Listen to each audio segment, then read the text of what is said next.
This morning, we're looking at the role of social media in contributing to our country's political divide. Sites like Twitter and Facebook have begun flagging posts by President Trump and others that include misinformation on elections and COVID-19. The move has frustrated many of the president's supporters who've responded by turning to platforms like Parlor, which calls itself a premium free speech app. Errol Barnett shows us why the emergence of these unregulated forums could make it harder for us to find common ground. I'm proud to join Parlor. This platform gets what free speech is all about.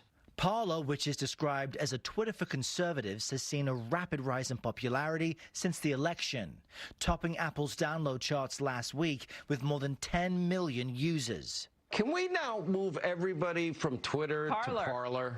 It's become a platform of choice for millions of conservatives, like re-elected Colorado Congressman Ken Buck, to voice frustrations and share ideas. Ideas Buck says companies like Twitter and Facebook are censoring.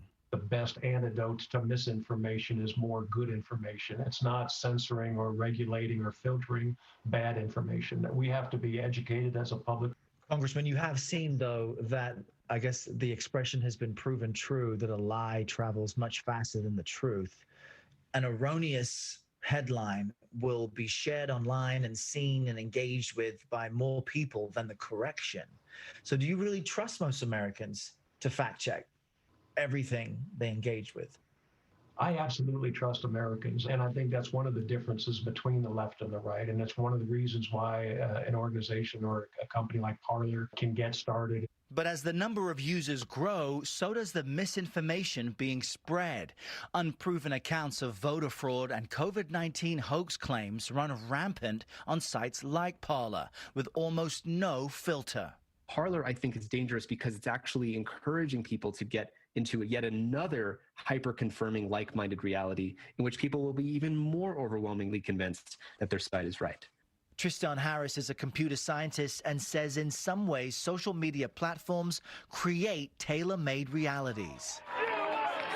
Post-election protests have highlighted this growing polarization. We're not conceding because we've won the election. We just want it to be revealed, and if it takes it to the courts, we're ready to go the distance. Liberals and conservatives battling over not just opinions, but basic facts. We know that social media has been dealing out conspiracies to us because it's never been easier to assert salacious realities that have no basis in fact than it is with social media. So I really, really worry about the death of trust. Paula CEO John Mates told CNBC recently his app was for everyone and that users control the content they see. We don't curate content. The people who use the platform do. They choose what they trust, what they don't trust. We can't have an election stolen like this. Now, millions of loyal supporters of President Trump will soon be adjusting to a new reality. Joe Biden entering the White House in January.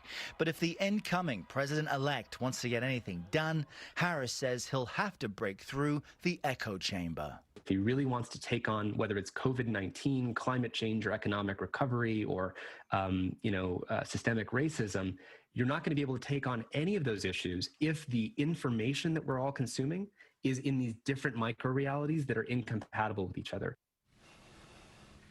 Now, despite being viewed by the Anti-Defamation League as a haven for hate speech, Paula tells us in a statement its app is, quote, a destination for everyone who believes in the First Amendment and free speech. We also asked them about online claims that it bans liberal viewpoints, and their response was that they, quote, unequivocally deny that there is a banning because of viewpoints.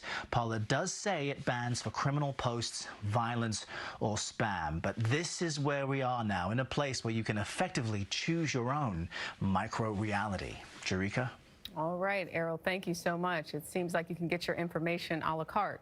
That's true. Don't you welcome diversity of thought? I don't want to hear my own thoughts parroted back to me.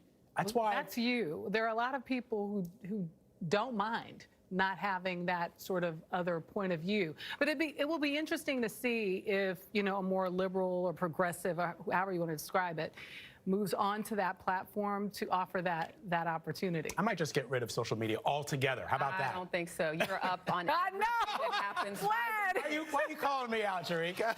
You are.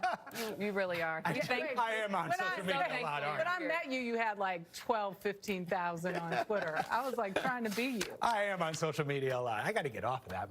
My screen time keeps going up every week. Take a break. Yeah. Take a breath. Breathe. Just breathe.